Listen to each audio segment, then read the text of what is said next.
What to expect as an extra.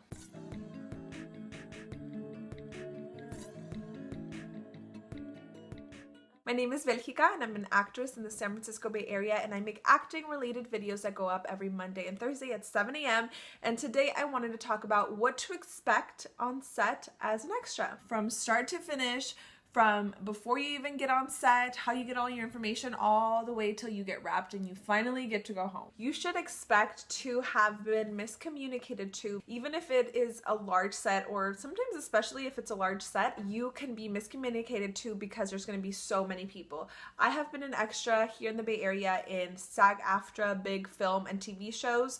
And I've also been an extra in some commercial work, which is really common. Sometimes it's last minute, sometimes there's just hundreds of people that are going to go. So there's going to be some kind of misinformation. So you should just be ready to kind of roll with the punches. And you should be ready to have a different experience each time. So my experiences might be different from the experiences that other people have had being an extra, even on the same show, the same movie, the same company. The night before you film, you should be getting an email with information on where to park, where you'll be filming, what to bring, and your call time. The call time is a time you need to be there, and most likely parking will be a little bit crazy if it's in the city, if there's going to be a lot of people there. Try to arrive 15 minutes before your call time so you have time to park and grab all your stuff before you need to go in and sign in. As far as the clothing options, they should have some kind of description in the email that they give you. If they don't send you this email, find somebody to call and ask, like, hey, I don't know what I'm wearing, I don't even know where I'm supposed to be, because that is really important information that you should be getting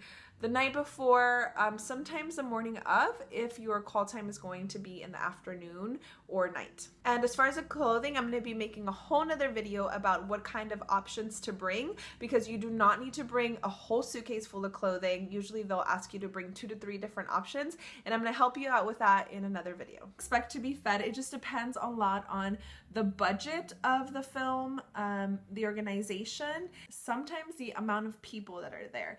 I recently had an experience where I had already been on the set and fed really great, but this time that I went, there were a lot more people, so the quality of the food was not so great. Again, everybody's experience is different, so I know a lot of people who have gone to that specific set that I'm thinking of right now have had really different experiences. Sometimes you will get, you know, a box lunch or a pizza or something not amazing, but sometimes, a lot of the time in my experience, if it's a big set with a great budget, you will get hot food, you'll get a buffet, you can just pile it on your plate, and that's amazing. So that will happen sometimes. You should definitely arrive to set though well fed and well rested so you can have a good time, because you're going to probably be there for a long time. Expect to be on set for long hours, for just a long time, okay? Because I've definitely run into both actors and non-actor friends who go on set and maybe this is their first time on a film or TV show where they are extras, and they are just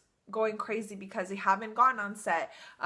They have been there for 15 hours and they're ready to go home because they weren't expecting to be there that long. They have other stuff to do. So make sure when you're an extra, you read all your email. When you apply to be an extra, read it. It will most likely say that you have to be ready to be there for 12 or more hours. The most time I've spent on set is 16 hours, and that has happened to me twice. It's not that uncommon to be on set for more than 12 hours. Just be mentally prepared and bring something to entertain yourself with. Audible is a great option because if you run out of one book, if you finish one book, you can read another one. You can bring an actual physical book, bring your laptop, bring your charger, a portable charger. Just bring something to entertain yourself with and be ready for different situations. There'll probably be no Wi-Fi and there might not be any outlets that you can use. So be prepared with some kind of portable charger if that's what you want to do. You can also bring a deck of cards, and I have another video on what to bring to set. They don't usually provide you with the wrap time, the time you're going to be released, so just be prepared to be there for a very long time. So depending on the set that you're in and what you are filming for, there will be maybe one other extra or 300 other extras, so be prepared to meet other people. A lot of the time when you're on set and you're waiting around or lunch or whatever, you just talk to new people and be prepared to meet them. If you are super antisocial, then good luck. I'm just kidding. You can always bring headphones for when you're in holding if you don't want to talk to people. But usually I meet a lot of other actors, writers, directors, whatever, that are being extras for a little bit of extra cash. So here are a few things of what to expect when you're actually on set and filming. The extras will be held in holding, so there's an extras room or tent, building, whatever, and then set will be somewhere else. So these are some things you should expect when you're actually on set and going to film.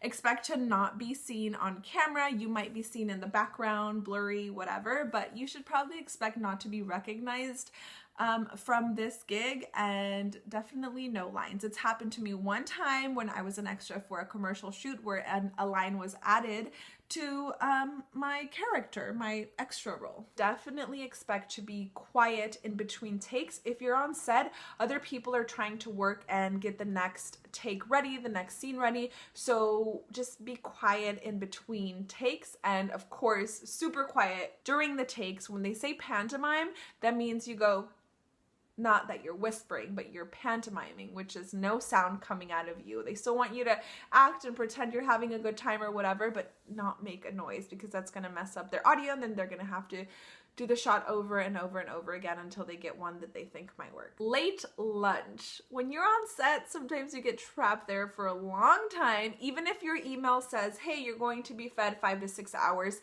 after you arrive, whatever, sometimes you don't get fed on time. Be prepared to be a little hungry, so maybe come already having eaten a decent amount so you are not starving. That's just something that might happen. Be prepared to maybe encounter some people that are under a lot of pressure and super stressed and maybe a little bit rude and a lot of money at stake. No videos or photos on set. Some companies will go as far as to put a piece of tape on your camera. And it is best to turn off your phone or put it on airplane mode. Just make sure you don't make a sound, especially during a take. That would be pretty embarrassing. This one is important because it can be a little bit confusing for actors that have never been background, or even people that have seen movies and seen how action means go. So when you're a background actor, a lot of the time they will say background, and that's when you start doing the thing that they told you to do. And then on action, the actual actors, the main actors, will go.